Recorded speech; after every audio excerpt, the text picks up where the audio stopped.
My name is Andy Obuoforibo. I work at 54 Collective. I am the head of product globally for 54 Co, and I'm also the country lead for Nigeria.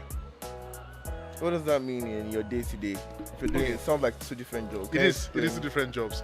I should get two salaries. But, so day-to-day, so first of all, let me explain what 54 Co does.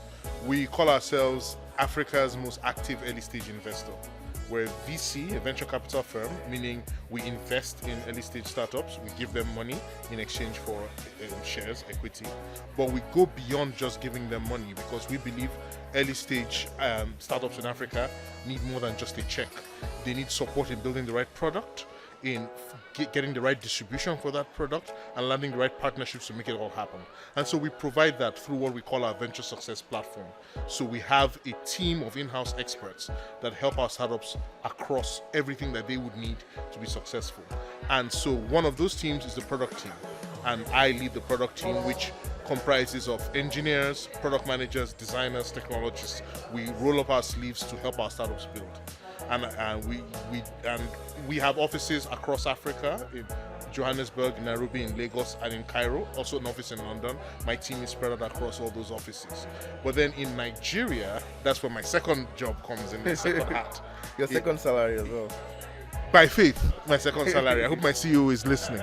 Yeah, we have an office here in Nigeria, and so I lead the team here, and we are engaging with the Nigerian ecosystem specifically as well. That's interesting. It seems to me like 54 Collective, if I'm a founder, I come to 54 Collective, you give me money and you also help me build my company. That's right. So I'm trying to understand, how do you replicate that among, because you have a large portfolio of startups.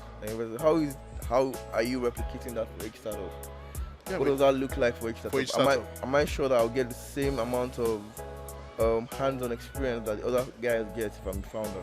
Yeah, definitely. Because what we do is we prioritize all our startups. When you come in after the investment, we have initially what we call an immersion period, where it's an intensive support to help you turn around on the few key things. And after that immersion period, for the rest of your stay in the portfolio, we are regularly checking in on you.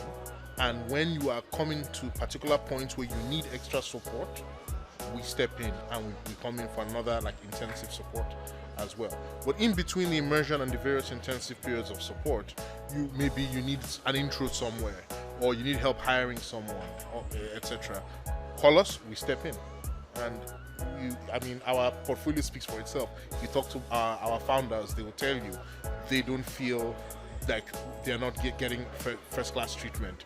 We make sure all our founders are well taken care of.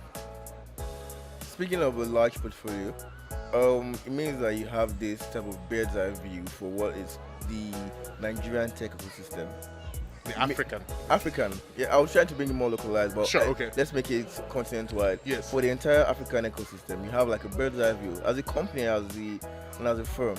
So what would you say in your capacity as product lead? Because you are helping virtually every single 54 Collective portfolio company. What would you say is the most exciting thing that you've noticed right now in African tech that's been applied, that's being done every day, like day-to-day things that's really exciting? What Nigerians would say that is busting your head. I think what's really busting my head is something, I'm going to go a bit meta here and say that people who are building in Africa are finally becoming more confident in the realization that building here and building for here is not the same as building in more mature markets. That there are specific things that are going to be done differently, and you need to do those things differently. And I think before now, there hasn't been a lot of advice out there for startups building specifically in Africa or in the Nigerian market. For example, the advice out there is not taking into account the peculiarities of our market.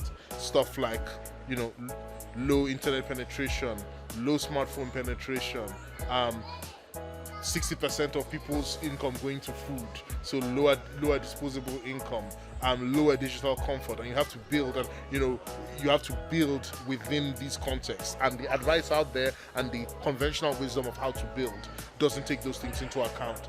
But little by little, more and more founders, product people, operators in the space are realizing that and becoming more confident to say, no, you know what, I'm going to tweak that global best practice and make it more contextual. And that's part of what we at 54 Collective are encouraging. You know, our team of in-house experts, what we do is we apply global best practice in the African context. So we feel that we are the experts about what's good product in Africa, for African markets, for African customers, in a way that others would not be, because they are not building for Africa as much as we are. That's interesting. Another thing I'm trying to think is, there's a lot of talk about emerging technologies. We have cryptocurrency, blockchain, artificial intelligence. I've had a lot of guests on this chair that have told me that artificial intelligence is the most exciting thing right now on the continent. Do you share the same sentiment, and why? So I think my view of artificial intelligence, I'm excited about it, but perhaps for different reasons than most people. I think what AI's core opportunity for transformation within the African continent is in two areas. The first is in the user experience, the UI UX. When you think about the context of users who struggle to use smartphones, struggle to use apps, who are uncomfortable using apps, and you think about how that has led to the rise of agent networks, and that third party having to use the tech on behalf of the customer. Yes, I'm sorry to cut you. One thing about agent networks is, as a company, you have no control over them. As a company, you have no control over them. Right. For example, if your agent network is independent of you, so you have a choice. Either you have an independent agent network that you can't control, or you have an in-house agent network which is killing your overheads. Exactly. Right? It's expensive. Yes. And it's hard for you to scale that. Exactly. But now there's an opportunity with the AI revolution, with LLMs specifically, where perhaps, and you're seeing some iterations of solutions there, you now have AI serving as creating an interaction layer with customers that wouldn't use an app or couldn't use an app, maybe because of a language barrier, but suddenly can speak to an app and the app will carry out their instructions. And suddenly a farmer can interact with your tech directly, and maybe you don't need that agent anymore. So and suddenly, what does that do to a lot of businesses that are maybe only borderline VC backable now, or not VC backable at all because of the overheads from agents, but suddenly maybe they might be. So that's one area why I'm excited about AI.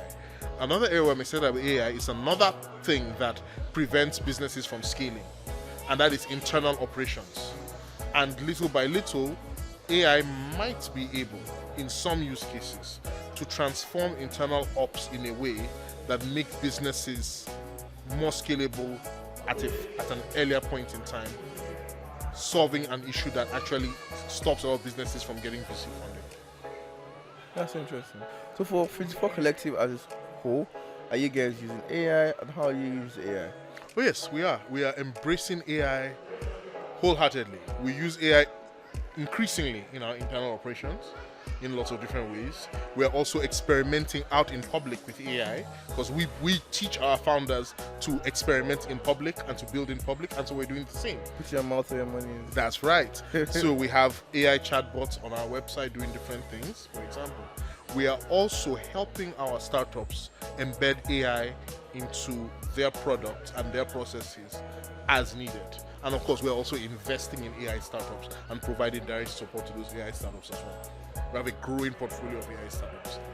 Thank you very much for your time, Andy. Do you think there's anything you want to talk about that I haven't touched on yet?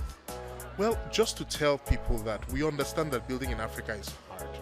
And we understand that there are nuances and context to building in Africa. And we understand that the way traditionally VC approaches building and expectations of you as a founder may not match the realities of where you are. But we are an African VC firm for Africa with a broad support capacity, a team of experts trying to help transform our startups and get them to the next level. So if you want an investor that is more than just a check, that's a partner that's going to work with you within the context of your African market to get you to that next level, come to 54 Collective. Now I want to come to Four Collective. Good. It's nice meeting you, Andy. Great And to thank see you so much for your time. Thank you, Muta. Yeah.